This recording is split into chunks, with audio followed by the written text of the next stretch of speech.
Okay, let's get started. Hi, everyone, and welcome to our presentation today. My name is Michelle Smith. I am a registered licensed dietitian. Welcome to my kitchen.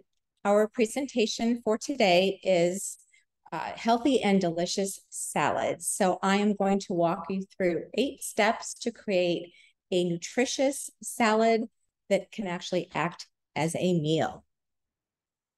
So I encourage, before we get started, if you have any questions or comments, please feel free to place them in the chat box, and we will take about 5 minutes at the end of the presentation to go over them. Also, I will display the recipe I'm going to talk about at the end of the presentation, as well as the 8 steps to creating a delicious salad. All right, so let's get started. So step number 1 to a delicious salad is starting with your greens. And the purpose of this salad is to really squeeze in at least 4 servings of your vegetables a day. You need at least 4. The average American is probably taking in 1. So my favorite basic salad is a broccoli and kale salad with toasted walnuts and Parmesan cheese and a homemade dressing. And what I'm going to do is show you how to create that into a meal by balancing it out. So we're going to start with kale, and I'm using a purple kale. I've never seen this in the grocery store. This is something that I grow in my garden. Now, the reason I'm using kale is I like kale because when you dress it, it actually stays crisp and fibrous for a couple of days. Now, not everybody likes kale. It's definitely an acquired taste. You could certainly use lettuce. I have here a red lettuce from my garden, as well as a buttercrisp or spinach. These are just as good. The only thing is they have a higher water content. They're not as fibrous. So when you dress them, they will get soggy, for a lack of a better term. So what I would suggest is if you choose not to use kale or cabbage or Brussels sprouts, then don't dress the salad until you're ready to eat it. All right, but I'm going to use a purple kale. So this is my greens. Now, a lot of you have probably heard to massage your kale, but I'll show you a trick. You don't need to massage it.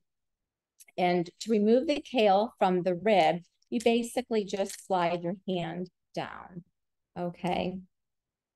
And I always suggest, I don't know if anybody's into composting or reusing this. A lot of times I'll freeze it and turn it into a vegetable broth or compost it. So try not to waste your ends and stems. Now with the kale, if you fold it up into a bunch, just tuck it over like so, and you can just chop it with your knife. That's a form of massaging rather than putting your hands in there and massaging it, okay? So here we have about a cup of kale, and then we're also using raw Brussels sprouts. So I washed all of my vegetables. I washed my Brussels sprouts. I took off the outer leaves because they tend to be stained or oxidized. And then I cut the end. So we're cutting off the end, the head, let's say, or the tip of the Brussels sprout. And then I'll cut it in half. And then I tend to cut it in thirds. I like it a little bit smaller than what the recipe requires. So again, the Brussels sprouts just add a nice crunch. So that's another great suggestion to making a delicious salad, is adding some crunch to it. So we have our greens, at least a cup of kale, cup of Brussels sprouts. Serving of vegetables is 1 cup. So we have at least 2 cups of vegetables already. All right. Now, the next step is to think about introducing some color. So the green is great. And remember, with the lettuce, the greener it is, the more colorful it is, the more nutrients, more vitamin K, iron, calcium, and potassium. So the color I've decided to add to this is yellow pepper. It's so pretty. It has lots of vitamin C. So I've chopped up some yellow pepper here just to give it some color. And if you didn't care for pepper, you could certainly use tomatoes to get your vitamin C and your vitamin A and add some color. You could certainly use carrots, and that would add more crunch and color. Right. So like I said earlier, I am taking my basic kale and Brussels sprout salad and turning it into a meal so it satisfies me. The reason we introduce crunch to our salad is when you chew your food, it actually stimulates your hormones that tell you when you're satisfied. So if you're just drinking a meal, you're going to find that those hormones may not get turned on and you won't feel satisfied. So that's why we want to introduce a lot of crunch and chew. Always try to introduce some kind of fruit if you can. It's just a way to introduce more antioxidants. So I'm going to introduce berries. It's going to make it a little bit sweet. And again, they're very colorful. Lots of vitamin C here, potassium. All right. So maybe you don't care for blueberries, but strawberries, any kind of fruit with skin or seeds will introduce more fiber. Sometimes I like to put a pear into my salad or an apple. It's delicious. All right. So we have lots of nutrients here. Then you want to think about leftovers. What do you have in your refrigerator that you could probably introduce to this that might, create a balanced salad? So I actually happen to have some leftover sweet potato here. This is about a half a cup of sweet potatoes. These are roasted. So about a half a cup of sweet potato, again, gives you more potassium and vitamin A, fiber. So this would be your, let's say, carbohydrate. So it's going to give you energy, and the fiber is going to take longer to digest. So it'll make you feel satisfied. So here we have so look at how colorful that is so far. All right, now you also want to introduce some protein in this. So I'm going to introduce some chicken, which is a leftover as well. We made a Mediterranean chicken 2 days ago. So I'm going to add that to my salad, and it's going to be about 3 ounces. Now, if you don't eat animal protein, it's not a problem. You could certainly add tofu. You could add beans. I happen to have here reduced sodium, or you can use no added salt beans. You would just rinse them off and add about a half a cup of beans to use as a protein source. I'm just using leftover chicken. So we're pretty balanced here. I count at least 3 vegetables. We have our Brussels sprouts, our kale, and our red pepper. So now I'm going to consult my cupboard or my pantry and see if I have anything else that I could introduce to my salad that will pack in some more nutrients and more vegetables, because I'm lacking at least one. So I happen to have beets. I like to purchase the pickled beets or the marinated beets, or artichokes are delicious. And again, sometimes when you add something that's pickled or marinated, you may find you won't even need to dress it up. That's enough dressing right there. So I'm going to add about a half a cup of beets. So that will introduce another vegetable and a lot more color and potassium and vitamin A and C. Okay. Now this basic kale Brussels sprout salad also calls for toasted walnuts. So I am using about a tablespoon of toasted walnuts here. The toasted walnuts, I basically take raw walnuts, place them on a baking sheet in a 350-degree oven and cook them for about 5 to 8 minutes. So I'll usually do it in a batch, walnuts or almonds or nuts and seeds. So if you don't care for walnuts, walnuts are a great source of plant-based omega-3. So that's why I like to use them. And they're a good monounsaturated fat as well. So just a tablespoon, you don't need a lot, just going to give you that healthy fat, and that's in the basic recipe. And that when you toast them, it just really brings out the oils and the flavor of the nuts. But if you don't care for walnuts, like I was going to say earlier, you can certainly use sunflower seeds, pumpkin seeds, almonds, cashews. Again, it's giving you some crunch, a little bit of healthy fat, so that this is a really filling salad and it satisfies you. Then the last thing I'm going to add, well, not the last, but I'm going to add a little bit of Parmesan Reggiano cheese. So be careful with cheese. It can be very energy dense, very calorie dense. So I would suggest using a cheese that's pungent, like maybe a goat, Parmesan, or a feta, because you don't need to use as much. And this is a salad that is for one individual. So I am just using a tablespoon of fresh grated Parmesan Reggiano, because it has a lot of flavor. And like I said, you don't need to use a lot. All right, so that's the salad that's balanced. So The purpose of balancing it out and adding a starchy vegetable and a protein and some fat is so that it satisfies you. Protein and fat takes longer to digest. It's filling. It prevents your blood sugar from spiking and crashing. I mean, how many of you have brought a salad to work or have had a salad that's just vegetables and dressing and find in an hour or two you're starving? And a lot of that is because we don't have the crunch, we don't have the fiber, and we don't have the protein or fat to satisfy us. Now, I wanted to rewind a little bit and go back to the sweet potato leftover. If you don't care for sweet potatoes, that's fine. I also have another grain that you could introduce. It's a whole grain. You want to think about introducing whole grains that have at least 14 grams of whole grains per serving. This is cooked spelt. I don't know if you've heard of spelt. It's similar to a farro. It's an ancient grain. It does take a while to cook, but what I would suggest is if you enjoy it, just soak it in the morning before work. And then when you get home, you can just place it. It's a 2-to-1 ratio. So if you cook a cup of this, you would add 2 cups of liquid, and it would take about 30 minutes to prepare. I like to make this in batch and then freeze it, and then I can add it to my meals, and it's convenient. So spelt is a nice whole grain. Some people who are gluten-free can actually tolerate this because it's a different DNA of the wheat family.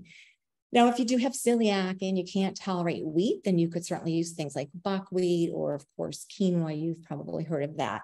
The purpose, again, of introducing a whole grain or a starchy vegetable is that it has the fiber, which is satisfying and it doesn't spike your blood sugar, and lots of magnesium. And also, it provides you with energy. So it fuels your body, okay? So this is what the salad looks like when we're done. It's beautiful, it's colorful, filled with lots of nutrients. We have our 4 servings of vegetables, and we should feel satisfied. It should definitely satiate us. So now what I wanted to do is demonstrate how to just throw together a real simple dressing. So the dressing for this salad is basically fresh lemon, olive oil, Dijon mustard, garlic, and shallots. So for a dressing, keep in mind, it's really oil, acid, some type of garlic, onion, or fresh herbs. All right, real basic. I tend not to use the amount of oil that's in a dressing. I tend to steer more towards the acid. So with this dressing, what I'm going to do, it calls for about 1/4 cup. So I will make the full batch of dressing because this dressing could last for at least 5 days in the fridge, and we really enjoy this dressing. All right, so I'm just going to squeeze in about 1/4 cup of fresh lemon juice. And like I said, I like to do more of the acid. Now, if you don't care for lemon, you could also use lime, orange, grapefruit. You could also use vinegar. So back here I have like a white wine vinegar. You could use apple cider vinegar, is very popular right now. People are doing these little shots with them. Great way to introduce apple cider vinegar to your lifestyle is by putting it in a dressing. Okay. And the reason we're using the Dijon is it acts as a great emulsifier. So just a tablespoon of Dijon is all we're adding. And what that does, when I say emulsifier, is it binds the oil and the liquid together. So if you just did acid and oil, it's not going to blend as well. But when you put in Dijon, it does a nice job of basically binding everything. So I'm placing that in. Now, and if you don't care for Dijon, if you don't want that spicy kick from the mustard, you could certainly use a mayonnaise. I like to use an avocado oil mayonnaise or a vegan mayonnaise, just a tablespoon, okay? And this will probably provide at least 8 servings of dressing. And if you don't care for mayonnaise, let's say you wanted to do an avocado dressing, you could certainly use your avocado, mash it up and use it as the emulsifier as well. So there's a lot of varieties or ways to go with making your own dressing. I just find it's easy. When I used to purchase dressing, it would just get thrown out because we had it for a couple salads and then we'd move on to another flavor. The other thing that's neat with this dressing, the oil, the Dijon, and the lemon and garlic is basically your foundation for a great Caesar salad dressing. And all you would have to do is add a little anchovy paste, like a teaspoon, and it's delicious. It's my favorite homemade Caesar dressing. All right, so I'm going to just crush the garlic a little bit just so that it's easier to remove the skin. And then this calls for a clove of garlic. Just press that in. You want it minced. Just going to put a little bit more, like the spiciness of the garlic.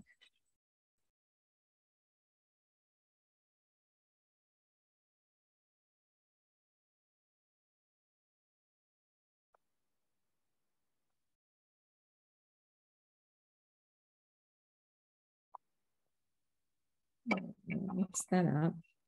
So we have our lemon, Dijon, garlic.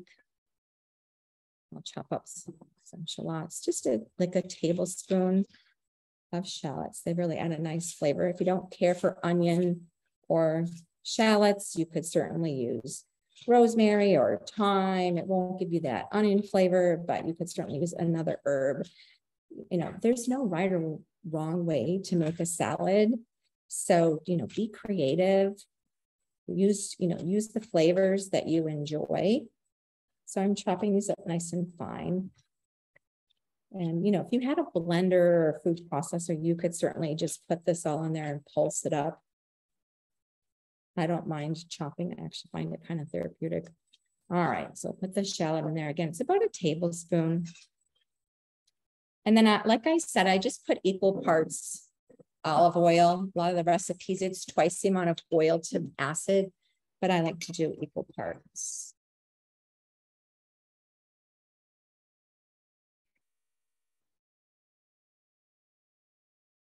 So I'm using an olive oil. It's a great monounsaturated fat. It's extra virgin. So that's the purpose of extra virgin olive oil, is to be used as a dressing because it's very pungent and flavorful. Adds a great flavor to your salads. If you don't, you know, if you wanted to use something different, you could certainly use avocado oil. Walnut oil is delicious. All right, so I'm just going to mix this up. And you can see how that oil and lemon is blending in nicely because of the emulsifier from the Dijon. All right. So like I said, if you wanted to make this a Caesar, you could just add a little anchovy paste, just a teaspoon. All right, so this gives me close to a half a cup of dressing. All right, and with dressing, we want to be mindful, you know, as far as the portions go, because the olive oil is pretty energy dense. So, you know, just a tablespoon to start, and you would just pour that over your salad. All right, so I would say start with a tablespoon, mix it up, get everything, you know, coated with the dressing. And if you feel like you need more, I would say the max would be 2 tablespoons. And there we have our beautiful salad. It's balanced. It has protein, which takes longer to digest and fills you. Lots of colors. So we have potassium. We have our 4 servings of vegetables. Very easy to get in. And that's it. One thing I did want to talk about real quick, though, was dried fruit. For those of you who may like to add dried fruit, a lot of times I'll see people add the craisins. Be careful with dried fruit. My favorite dried fruit to use are the tart cherries. They're actually very good for brain health. They're very good for our gut. And these are soaked in apple juice, so they're not coated with added sugar. So if you have to use dried fruit as a way to pack in some sweetness, then try these tart cherries that are soaked in apple juice. I can usually find these at Trader Joe's or Whole Foods, and they're just great to fold into other recipes as well. So that's the end of our program. If you have any questions or comments, please feel free to place them in the chat box and we can go over them. I hope this inspired you to take your favorite basic salad and introduce these 7 steps to make it a meal and make it satisfying. Thank you all for attending and enjoy the rest of your day.